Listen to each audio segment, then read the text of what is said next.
More than 200 million Americans are fully vaccinated against COVID-19, and the CDC says more than 78% of people who are eligible to get vaccinated, or at least partially vaccinated by now.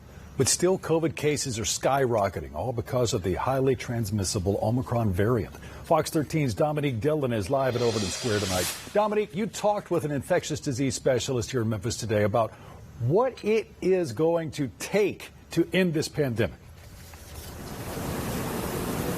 Daryl, that's the million-dollar question. And as you mentioned, I spoke with doctors across Shelby County, and they tell us the most important thing you can do to help in COVID is to get vaccinated. But of course, variants continue to pop up weekly, according to researchers. And the way you can help is to make sure that you follow safety protocols. Currently, the Omicron variant is the dominant strain fueling COVID cases as well as hospitalizations. But health experts say the good news is while Omicron is spreading rapidly, most people with it are reporting cold-like symptoms that are not sending them to the hospital like other strains did in the past. And Lubbock Children's Hospital infectious disease specialist Dr. Sandy Arnold says more variants will come, and it's important that people start to think towards the future and expect that they may have to roll up their sleeves annually the same way we do for the flu.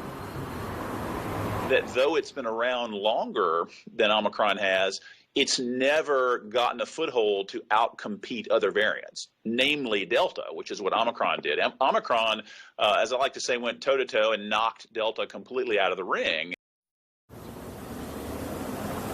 And that was Baptist Memorial Infectious Hospital, Dr. Steve Threlkeld.